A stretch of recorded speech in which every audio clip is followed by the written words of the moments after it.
When you go shopping, say in a supermarket, after buying, the person at the counter may issue a receipt to you. The same may be the case when you withdraw or deposit money in the bank. There is always some sort of document that normally accompanies such transactions. It could be a cash deposit slip or a withdrawal slip. These documents act as evidence that the transaction took place, and so they are the basis for recording financial transactions. In other words, these documents contain original information about the transactions to be recorded in the books of accounts. They act as documentary evidence to support all entries in the books of accounts. Some of these accounting entries I'm talking about may refer to things like buying and selling of goods, return of goods in trade, payment or receiving of cash, and so on. My name is Arnold Rangakuramia, and in today's session I'll be discussing source documents. The source documents that I'll be discussing are definitely the ones that you're seeing on your screen right now.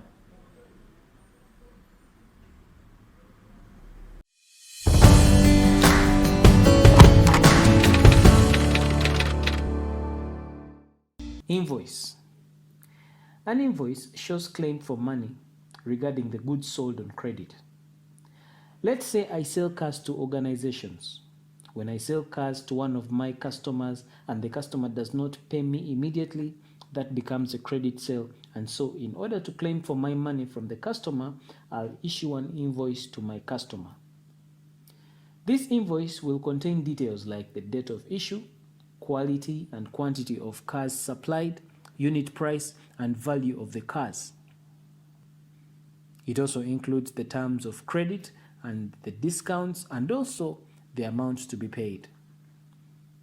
Because this kind of invoice is being issued from my business to my customer, it is therefore called an outgoing invoice.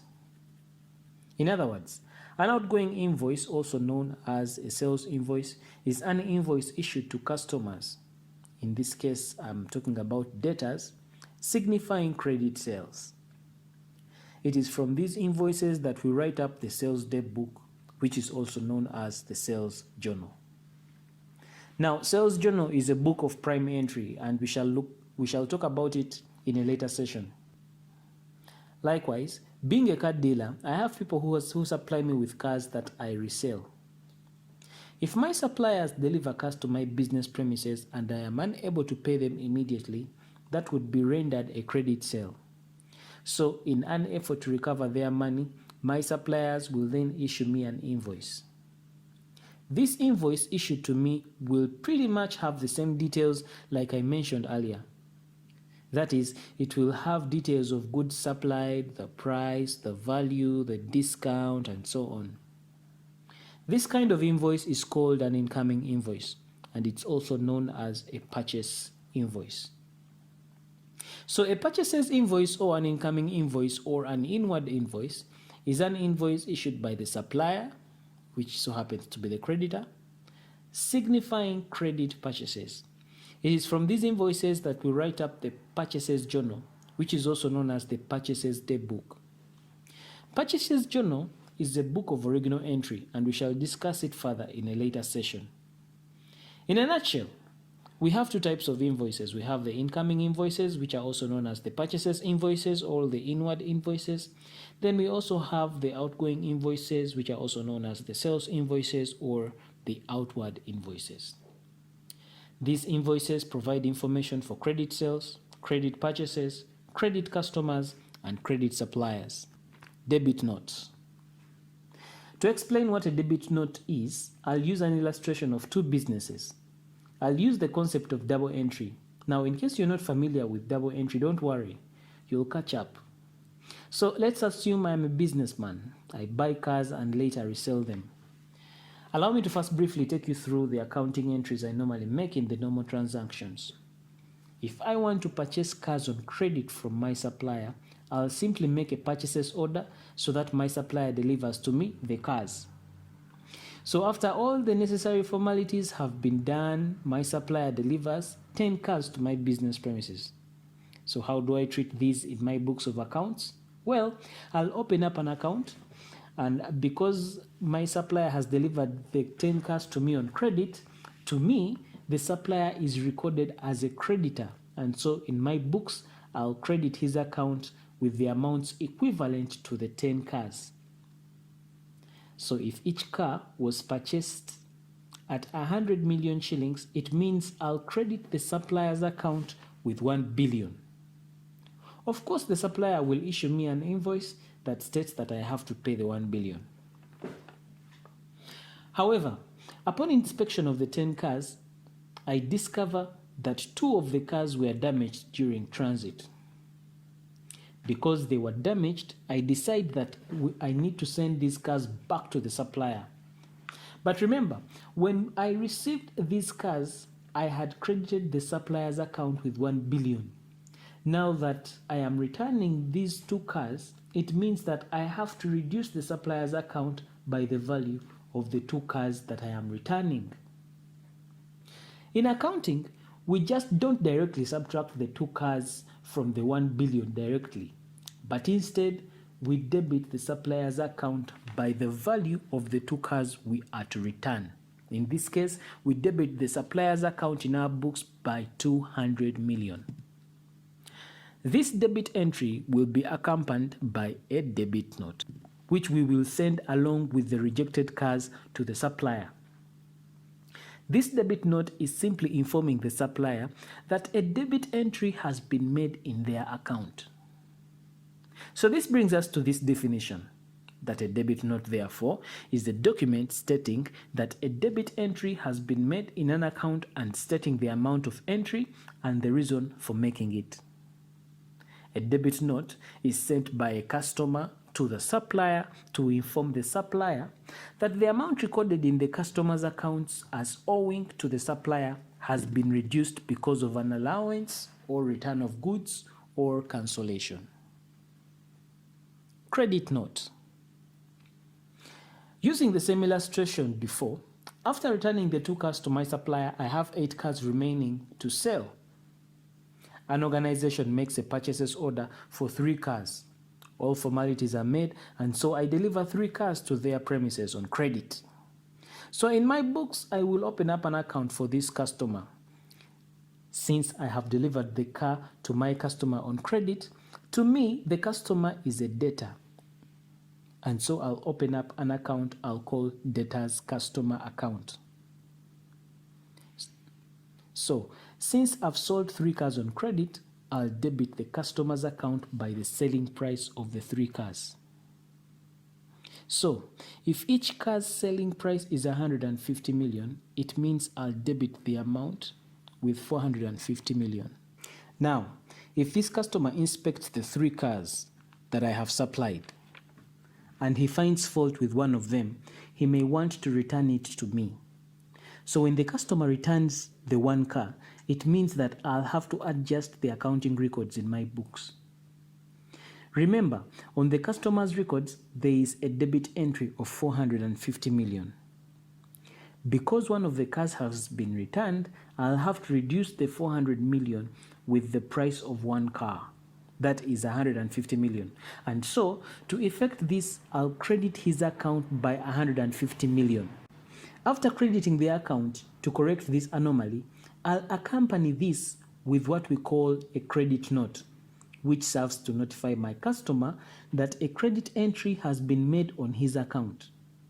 So to define what a credit note is, a credit note is simply a document stating that a credit entry has been made in an account and stating the amount of entry and the reason for making it. A credit note is sent to a customer to inform the customer that a previously invoiced charge has been cancelled wholly or partially. It is important to note that a credit note is issued when some of the goods sold or purchased are returned, like I have illustrated earlier. However, the credit note can also be issued to correct a price overcharge. Purchases order. Using our earlier illustration, if in my business I would like the car manufacturer to supply me with cars for resale, I'll write a document that will serve to notify the car manufacturer that I need those cars supplied to my business premises. This kind of document is what I am calling a purchase order. In other words, a purchase order is a document prepared by the buyer to place an order for supply of goods. It gives details of the supplier, quality, quantity and description, price per unit, source reference, time and place of delivery, and so on. This order is fully authorized and signed by the buyer. Sales order. Again, even for sales order, I'll illustrate using the previous illustration. In the previous illustration, I said that I buy cars from a certain manufacturer and resell them. So if I need to purchase cars, I'll write a purchases order and send it to my car supplier. So when my car supplier receives the purchase order, he will generate a document to back up my purchase order. And rather than base on my purchase order to issue me with the cars I've ordered, he'll instead base the sale of the cars to me using a document he has generated himself. This document is what we call a sales order. In other words, a sales order is a document generated by a supplier from the customer's purchases order, and it assists the supplier in monitoring the sales process instead of relying on the customer's purchases order. Bank paying slips. In most banks in my country, when you need to deposit money into the bank, you first fill out what we call a bank paying slip. A paying slip is simply a sheet used to record deposit of money into a bank account. The money could be either cash or check. The paying slip gives evidence that money has been deposited into a bank account, and it is this document that provides the information that is fed into the cash books. Check. If I have money in the bank and I need to pay someone, it means I need to go to the bank, withdraw the money, and then pay that someone. However, instead of first withdrawing the cash from the bank to pay this someone, I could instead tell the bank to pay this person on my behalf. And in order to do this, I write what we call a check. A check is a written order signed by the bank account holder, instructing a bank to pay a specified amount of money to a person named on the check. This means the check will have three persons. These are the person who raises the check, that is the bank account holder, and this is technically known as the drawer. Then the bank to whom the check is written, the bank is technically known as the drawee. Then the person to whom the check is payable, this person is known as the payee. Receipts. If you're running a business selling products or offering a service, when your customers pay you, you need to acknowledge that you've received the money. In accounting, this is done by issuing a receipt. In other words, a receipt is a written acknowledgement of money received or paid out. When you pay out the money, you receive a receipt, and when you receive the money, you issue a receipt. Payment voucher. A payment voucher is simply a document that is used to show that money has been paid out. It is prepared by the customer as evidence of payment to the supplier. In most cases, a payment voucher is always prepared against an invoice or a bill of services rendered. Delivery note. Still, I'll use the illustration before. I have this business where I sell cars to the final consumer. When I want to purchase cars for resale, I issue a purchase order to the car manufacturer, and in response, the car manufacturer will send the vehicles I ordered. Now, when these vehicles are delivered to my business premises, these cars come along with a document called a delivery note. A delivery note is simply a document that is sent from the seller to the buyer accompanying goods. It provides evidence of physical transfer of goods to acknowledge receipt of the goods. The note gives the description of the goods as to the quantity, quality, and should agree with the goods actually delivered. This provides information for recording transactions in the store's register. So, after receiving the cars and inspecting them, I am required to acknowledge receipt of the cars. And to do this, I'll write a goods received note. A goods received note is the document that gives the details of goods received, inspected, approved, and paid, and placed in stock.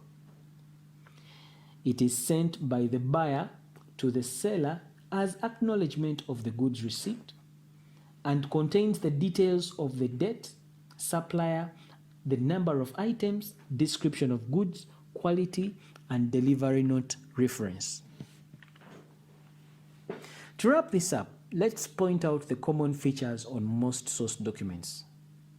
Most source documents definitely have the name and address of entity raising the document, the title of the document, the name and address of the entity for whom the document is raised, the date for which it is raised, the amount involved in the transaction, both in figures and in words, details of the transactions involved, name and signature of the preparer, reviewer, and authorizing or receiving official, just to mention but a few.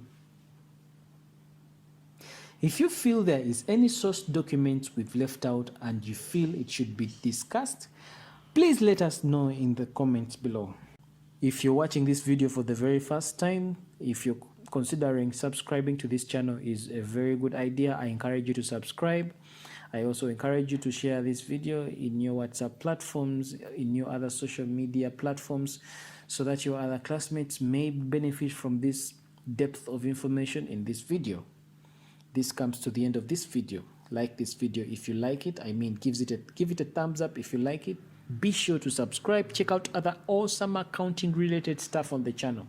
And as always, thank you guys very much for watching. My name is Arnold Rangakuramia from Kampala, Uganda, and this is Kisembo Academy. Take care.